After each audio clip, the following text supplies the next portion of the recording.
포함 채널 운영자 3명을 붙잡았습니다. 다른 2명은 각각 중학생과 고등학생이었습니다. 이 가운데 중학생은 올해 1학년 만 12살 촉법 소년으로 범행을 벌였던 지난해에는 초등학교 6학년이었습니다.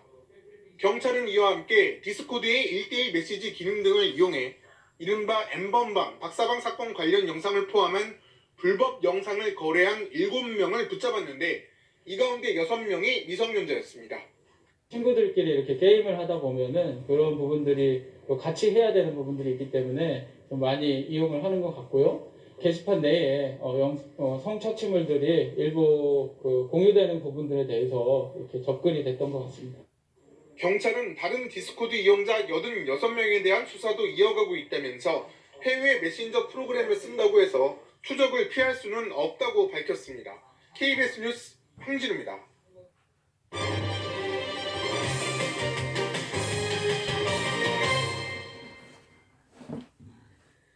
시청자 여러분 안녕하십니까. 뉴스광장 부산에서 전해드립니다. 오늘 부산 맑은 날씨 보이겠으며 낮 최고 기온이 18도까지 올라 포근하겠습니다. 하지만 대기가 여전히 건조해 산불 등 화재 예방에 각별히 유의하셔야겠습니다. 자세한 날씨 박소민 기상캐스터가 전해드립니다. 오늘도 포근한 봄 날씨가 예상됩니다. 기온은 평년 수준을 웃돌겠는데요. 아침 기온은 11.6도로 어제보다 높고요. 낮 최고 기온 18도가 예상됩니다. 대기는 매우 건조합니다. 오늘도 바람이 약간 강하게 부는 데다가 대기의 실효 습도가 30% 이하로 내려가면서 큰 화재가 발생할 위험성이 큽니다. 작은 불씨도 관리 잘 해주셔야겠습니다. 자세한 지역별 기온 살펴보겠습니다. 아침 기온 울산과 양산 8도, 부산 11도로 출발하고 있습니다. 낮 기온은 울산과 부산 18도, 김해 20도로 일교차가 10도 가까이 혹은 그 이상으로 크게 벌어지겠습니다. 바다의 물결은 동해남부 먼바다에서 최고 3m로 높게 일겠습니다. 당분간 남해안은 바닷물의 높이가 높은 기간입니다. 만조시 해안가 저지대에서는 침수 피해를 유의하시기 바랍니다. 한낮에는 봄볕 덕분에 따뜻하다가도 밤에는 10도 아래로 내려가며 다소 쌀쌀합니다. 스카프나 가벼운 외투로 체온 조절 잘 해주시기 바랍니다. 날씨였습니다. 부산항 신항에서 발생한 초대형 컨테이너선의 크레인 충격 사고로 항만 기능이 일부 마비되었습니다. 현재 사고 원인을 두고 전문가들은 선박 접안 시 속도를 줄이지 않은 점에 주목하고 있습니다. 해경도 수사에 착수했습니다. 보도에 김영록 기자입니다. 건물 5층 높이의 대형 크레인이 종이장처럼 구겨져 무너집니다. 15만 톤급 컨테이너선이 부두를 들이받으면서 크레인 한 대가 붕괴했고 주변의 다른 크레인 4대도 일부 파손된 상황. 사고가 난 부두는 선성 6개로 부산신항에서 규모가 가장 큽니다. 20피트짜리 컨테이너를 연간 500만 개 이상 처리하고 있는데 정상 가동될 때까지는 최소 몇 달이 걸릴 것으로 예상됩니다. 손실액도 수백억 원에 달할 전망입니다. 태풍으로 크레인이 쓰러진 적은 있었지만 이 같은 사고는 매우 이례적입니다. 사고 당시 도선사도 타고 있었고 바람과 파도도 잠잠했던 만큼 사고 원인을 놓고 다양한 분석이 나오고 있습니다. 전문가들은 접안 중인 배의 속도가 줄지 않았던 점에 주목합니다. 제대로 지시를 못해서 이제 제대로 속력이 가도해질 수도 있고, 그다음에 이제 기관이 불량해서 이제 기계적인 결함에 의해서 과다한 속력이 이제 나설 수도 좀 있습니다. 도선사와 선장 등의 대화가 녹음된 항해 기록 장치도 중요한 단서가 될 수 있습니다. 이것을 분석을 해보면은 도선사가 어느 시점에서 속력을 감속을 시키는 지시를 했느냐 안 했느냐도 알 수도 있고, 또 그 지시에 대해서 선장이나 선원들이 제대로 그 지시를 이행을 했느냐 알 수가 있고. 해경은 내일 선장과 도선사를 불러 정확한 사고 원인을 조사하기로 했습니다. KBS 뉴스 김영록입니다. 4.15 총선 후보들의 공약을 비교하는 기획보도 순서입니다. 오늘은 젊은 경제 전문가와 3선에 도전하는 현역 의원이 맞붙는 북강서울 지역구입니다. 강자 기자가 취재했습니다. 강서구 전체와 북구 금곡동, 화명동이 포함되는 북강서울 선거구는 인구는 26만 1000명, 유권자 수는 21만 2천여 명입니다. 화명 신도시와 명지국제 신도시 등 대규모 주거단지는 물론 부산 최대의 농업지역과 가덕도 등 어촌이 고루 포함되어 있습니다. 전직 세계은행 선임 이코노미스트인 더불어민주당의 최지은 후보는 교통 인프라 구축과 함께 교육 공약으로 유권자들에게 파고들고 있습니다. 화명은 초등학교부터 고등학교까지 제가 공부한 하버드나 옥스퍼드 그리고 제가 가지고 있는 해외 네트워크를 활용해서 일반 학교에 국제 프로그램을 유치하고 싶고요. 또 우리 명지에는 국제도시학계, 국제교육을 유치하고 또 국제학교를 유치하도록 하겠습니다.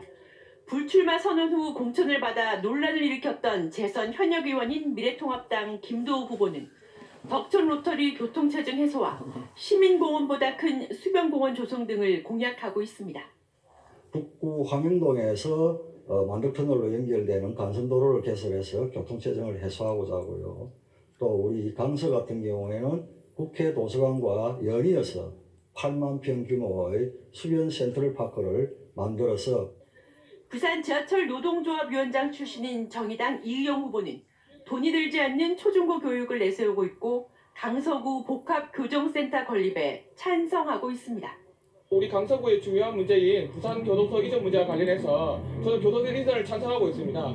부산교도소를 이전시켜 통합교정센터로 건설하고 강동동과 대저동의 역사권 발전을 이뤄낼 수 있도록 적극 추진하겠습니다. 민선 3, 4호기 강서구청장을 역임한 무소속 강인길 후보는 북구의 교육문화시설 확충과 가덕 신공항 건설을 위한 중장기 계획의 필요성을 알리며 지지를 호소하고 있습니다. 미래통합당의 공천을 받았다가 취소되며 공천 파동을 겪었던 김원성 후보는 명예회복을 다짐하며 무소속으로 출마했습니다. 우울한 시기에 정치라도 즐거움을 줘야 한다며 화려한 선거운동을 하는 김 후보는 영어도서관과 코딩센터 유치 등을 공약하고 있습니다. KBS 뉴스 강지아입니다. 부산시 선거관리위원회는 4.15 총선 사전투표가 부산에서도 10일 금요일과 11일 토요일 이틀 동안 205개 사전투표소에서 진행된다고 밝혔습니다.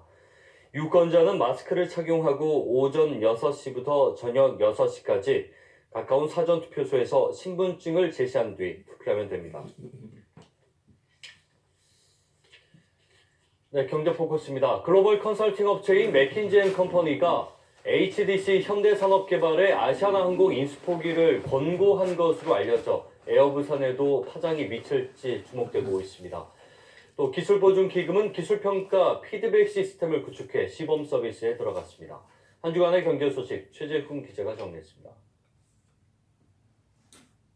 맥킨지가 HDC 현대산업개발에 전달한 보고서는 아시아나항공을 인수할 경우 동반 위기를 맞을 수 있다는 경고 내용을 담고 있는 것으로 알려졌습니다. 계약금 2,500억 원을 포기하는 게 장기적으로 HDC 현산의 이익이라는 겁니다. HDC 현산이 아시아나항공 인수를 포기할 경우 자회사인 에어부산에도 막대한 영향을 미칩니다. 지난해 730억 원 적자를 기록한 에어부산은 코로나19 사태로 지난달 산업은행으로부터 긴급 경영자금 140억 원가량을 지원받았지만 국제선을 올스톱시켜 올해 적자폭은 지난해보다 더 커질 것으로 예상됩니다. 이런 가운데 HDC 현산이 인수를 포기할 경우 신규 투자가 이루어지지 않기 때문에 최악의 상황에 직면할 수 있다는 우려까지 나오고 있습니다. 기술보증기금이 기술평가 보증을 받은 중소기업에 기술평가 결과와 맞춤형 분석 정보 등을 제공하는 기술평가 피드백 시스템을 구축해 어제부터 시범 서비스에 들어갔습니다. 기술평가 피드백 시스템은 기보가 기술평가 보증을 지원하기 위해 실시한 기술평가 결과와 분석 정보를 기업에 제공하는 것입니다. 기보는 이를 통해 해당 중소기업 스스로가 보유기술의 장단점과 우수성 여부를 알게 됨으로써 기술 혁신을 추진하는 데 도움을 줄 것으로 기대하고 있습니다. 경제포커스 최재훈입니다. 코로나19 사태로 휴관 상태인 부산의 공공미술관들이 온라인을 통한 작품 전시를 확대하고 있습니다. 부산시립미술관은 유튜브 공식 채널을 통해 시오타 치아루전과 김종학전을 VR로 공개하고 전시를 기획한 학예 연구사가 작품을 설명해주는 영상도 함께 공개했습니다. 부산현대미술관은 인스타그램으로 기술에 관하여 기획전과 오늘의 질문 소장품전에 전시된 작품들을 소개했습니다. 부산시는 코로나19로 매출 감소 피해를 본 사회적 경제기업에 대한 융자 지원 규모를 지난해보다 2배 늘린 20억 원으로 정했습니다. 기업 부담 금리도 2%에서 1.5%로 낮춰주기로 했습니다.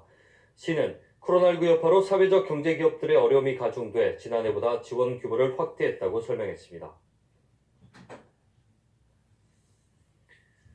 부산시가 인도네시아 등 신남방 국가에 대한 지역 기업의 수출 다변화를 위해 비대면 수출 지원 전략인 신남방 TV 홈쇼핑 지원 사업을 추진합니다. 대상 업체는 지난해 수출액 2천만 달러 미만의 부산 지역의 중소기업으로 부산시는 인도와 인도네시아, 말레이시아 등 세계 지역의 홈쇼핑 사업에 대한 각종 서비스를 지원합니다. 신청은 오는 17일까지며 사업 참여 이후 성과가 우수한 기업에는 지속적인 지원책이 마련됩니다.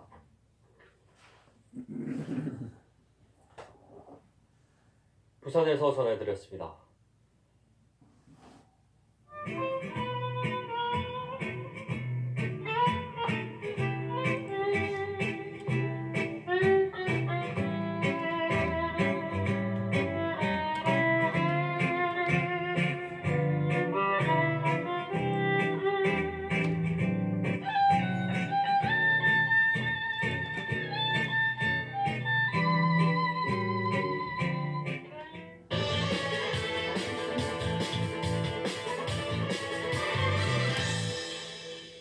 경제가 어려워서인지 이 단어 요즘 인터넷 사전에까지 올라있더군요.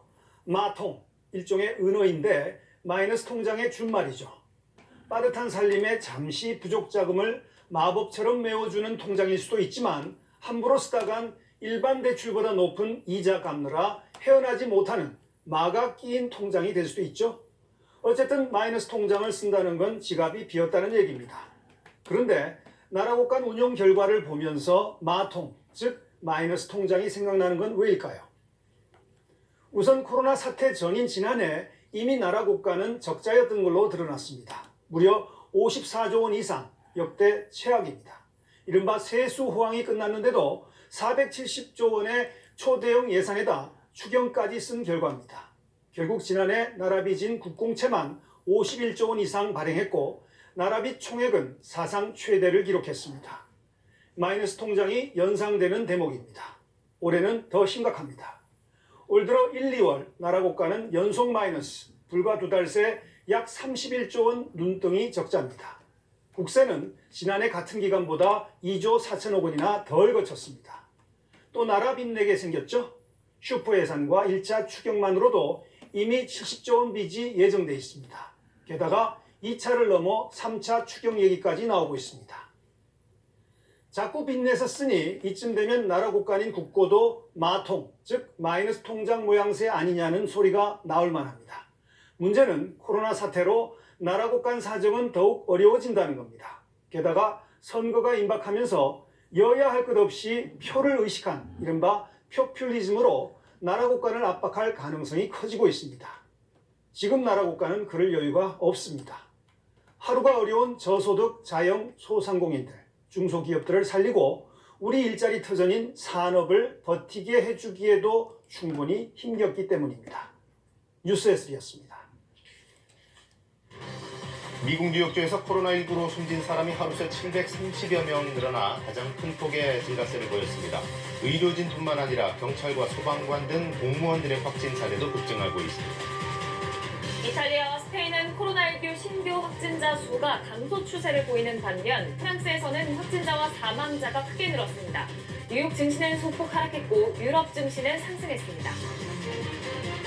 인구 1,100만에 이르는 중국 우한에 대한 봉쇄령이 오늘 새벽에 해제됐습니다. 외부와 전격적으로 차단된 지 2달 보름 만입니다. 4.15 총선을 일주일 앞둔 오늘 여야는 부산 경남과 수도권, 충남 등 덕전지를 돌며 지지를 호소합니다. 상대 당에 대한 견제는 한층 거칠어졌습니다.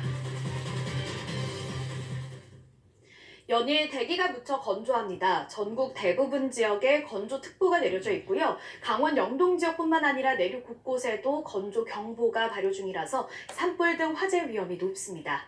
당분간 맑은 날씨가 이어지면서 건조한 날씨는 계속되겠습니다. 내일 강원 영동 지역에 비나 눈이 내리는 곳이 있겠지만 양이 워낙 적어서 대기의 건조함을 해소하기에는 부족하겠습니다. 일요일까지는 오늘과 비슷한 날씨가 이어질 텐데요. 아침에는 쌀쌀하겠고 한낮에는 포근하겠습니다. 하지만 큰 일교차는 주의하셔야겠습니다. 지금 전국에는 대체로 맑은 하늘이 드러나 있습니다. 강원 산간 지역에는 안개가 조금 끼어 있습니다. 오늘 고기압의 영향권에서 전국이 대체로 맑겠지만 강원 동해안 지역에는 오전까지 빗방울이 떨어지는 곳이 있겠습니다. 또 오전까지 해안 지역으로는 바람도 강하게 불겠습니다. 현재 기온 살펴보겠습니다.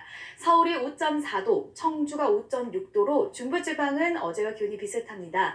남부지방은 광주가 7.5도, 울산 11.1도로 어제보다 기온이 조금 높게 출발했는데요. 한낮에는 서울이 15도, 청주 15도, 안동 16도 예상되고 광주가 17도, 대구와 부산 18도로 어제보다 기온 자체는 조금 낮겠지만 그래도 나름 포근하겠습니다. 바다의 물결은 동해상에서 최고 3m까지 거세게 일겠고요. 해안가 저지대에서는 만조시 침수 피해 없도록 유의하셔야겠습니다. 날씨 정보 전해드렸습니다. 수요일 아침 뉴스광장 여기서 마치겠습니다. 이어지는 정규 뉴스에서 코로나19 소식 계속 전해드립니다. 고맙습니다.